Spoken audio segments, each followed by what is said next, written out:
வணக்கம் நண்பர்களே, முக்கிய செய்திகளை இந்த பதிவில் பார்க்க போகிறோம். முதல் செய்தி என்ன பார்க்க போகிறோன்னா, நவி மும்பையில் ஒரு அண்ணாமலையுடைய ஆதரவாளர் அவர் சமூக வலைதளத்தில் பிஎம்சி எலெக்ஷன் ரிசல்ட் குறித்து ஒரு மீமை வெளியிட்டிருக்காரு. சோசியல் மீடியாவில் ஷேர் பண்ணியிருக்காரு. என்னன்னா, தாக்கரே பிரதர்ஸ் கிட்ட அண்ணாமலை ரசமலாய் வேணுமா அப்படின்னு கேட்குற மாதிரியான ஒரு ஏஐ புகைப்படத்தை ஷேர் பண்ணியிருக்காரு. உடனே அந்த பகுதியில் இருக்கக்கூடிய ராஜ் தாக்கரே உடைய சப்போர்ட்டர்ஸ் இருக்காங்களே, அவங்க அலோக் சிங் அப்படிங்கிற அவர் மீது தாக்குதல் நடத்தியிருக்காங்க. பிறகு காவல்துறை தாக்கியவர்களை கைது பண்ணியிருக்காங்க.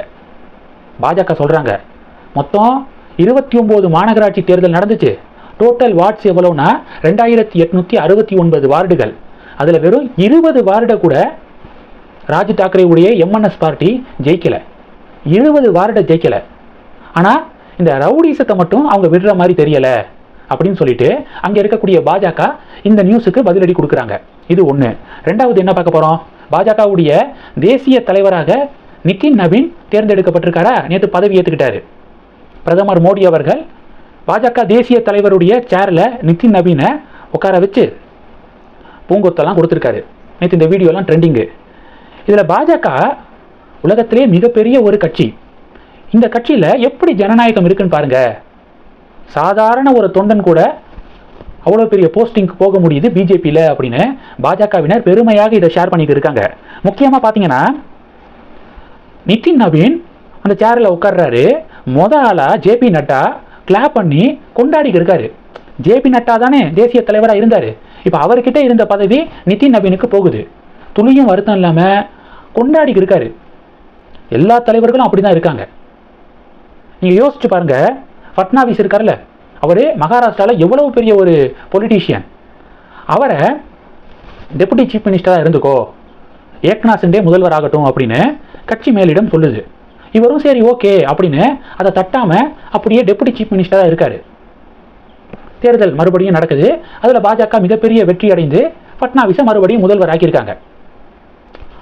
டெபுட்டி சீஃப் மினிஸ்டராக இருந்து ஏக்நாத் சிண்டேவை முதல்வராக வரவிட்டார் பாருங்க. கட்சியுடைய பேச்சை கேட்டு எந்த ஒரு கலாட்டாவும் பண்ணாமல். இதெல்லாம் ரொம்ப அபூர்வம். பிஜேபியில் தான் இதெல்லாம் அதிகமாக பார்க்க முடியுது. சிவராஜ் சிங் சௌகான் மத்திய பிரதேசத்தில் எத்தனை வருடங்கள் முதல்வராக இருந்தார். மோகன் யாதவ் முதல்வர் ஆகட்டும், நீங்கள் வேண்டாம், நீங்கள் முதல்வர் வேட்பாளர் கிடையாது அப்படின்னு கட்சி அறிவிக்கிறாங்க. அப்ஜெக்ஷனே தெரிவிக்கலை சிவராஜ் சிங் சௌகான், எதிர்ப்பே தெரிவிக்கலை. சரி, கட்சி என்ன சொல்லுதோ நான் கேட்டுக்கிறேன் அப்படின்னு தொண்டர்களிலிருந்து ஆரம்பித்து பெரிய தலைவர்கள் வரைக்கும் இதே மைண்ட் செட்டில் தான் இருக்காங்க பிஜேபியில். மோடி சொல்கிறாரு, நிதின் நவீன் தான் எனக்கு பாஸு கட்சியை பொறுத்த வரைக்கும், நான் ஒரு சாதாரண பார்ட்டி ஒர்க்கர் அப்படின்னு மோடி பேசுகிறாரு. இதுக்கு மேலே என்ன வேணும்? உங்களுடைய கருத்துக்கள் என்ன? இந்தியாவிலேயே ஒரு கட்சியில் ஜனநாயகம் பீக்காக இருக்குது அப்படின்னா எந்த கட்சியை நீங்கள் நினைக்கிறீங்க? கமெண்ட் பண்ணுங்க.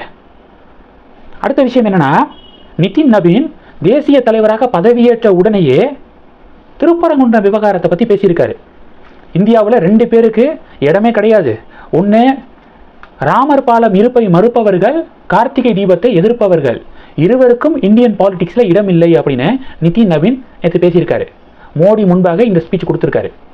கார்த்திகை அன்னைக்கு 10 நிமிஷத்தில் முடிஞ்சிருக்க வேண்டிய வேலை அது. தீபத்தூணில் தீபம் ஏற்றுறதுக்கு அனுமதிச்சிருந்தா இன்னைக்கு இந்த நிலைமைக்கு வந்திருக்காது இந்த விவகாரம்.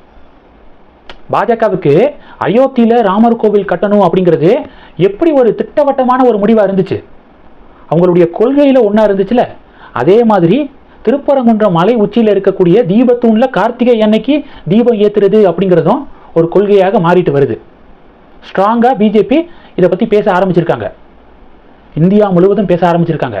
அதனுடைய எடுத்துக்காட்டு தான் பதவியேற்ற உடனேயே கார்த்திகை தீபத்தை எதிர்ப்பவர்களுக்கு அரசியல்லே இடம் கிடையாது அப்படின்னு நிதின் நவீன் அறிவிச்சிருக்காரு. இதிலிருந்து இன்னொரு விஷயத்தை புரிஞ்சுக்க முடியுது. திமுக மற்றும் அதனுடைய கூட்டணி கட்சிகள் இவ்வளவு காலமாக ஒரு பிரச்சாரம் பண்றாங்க. பாஜக தலைவர்கள் யாரும் முருகனை பற்றியெல்லாம் பேச மாட்டாங்க. ஒன்லி சிவபெருமான், விஷ்ணு, ராமர் இவங்களை பற்றி மட்டும்தான் பேசுவாங்களே தவிர முருகனை பற்றி பேச மாட்டாங்க அப்படின்னு பிரச்சாரம் பண்றாங்க. ஆனால் பாஜக தேசிய தலைவர் எதையும் ஒப்பிட்டிருக்காரு பாருங்க. ராமர் பாலத்துடைய இருப்பை மறுப்பவர்களுக்கும் கார்த்திகை தீபத்தை எதிர்ப்பவர்களுக்கும் இந்திய அரசியலில் இடமில்லை அப்படின்னு அறிவிச்சிருக்காரு. கார்த்திகை தீபம் அப்படிங்கிறது எந்த கடவுளோடு தொடர்புடையது? முருகப்பெருமானோடு தொடர்புடையது. அப்போ அவங்கள பொறுத்த வரைக்கும் ஹிந்து கடவுள். தமிழ் கடவுள், வடநாட்டு கடவுள், இந்த பிரிவினையெல்லாம் கிடையாது. எல்லாமே இந்து கடவுள்கள். அவங்களுடைய வழிபாட்டு உரிமைக்கு ஏதாவது பிரச்சனை வரும்போது முன்னாடி வந்து நாங்கள் நிற்போம் அப்படிங்கிறதுல பாஜக திட்டவட்டமாக இருக்காங்க அப்படிங்கிறது தெரியுது. இந்த செய்திகளை பற்றி உங்களுடைய பார்வைகளை கமெண்ட் பண்ணுங்க. தொடர்ந்து கனெக்ட்ல இருங்க. அடுத்தடுத்து நிறைய பதிவுகளை பார்க்க போறோம். நன்றி. ஜெய் ஹிந்த்.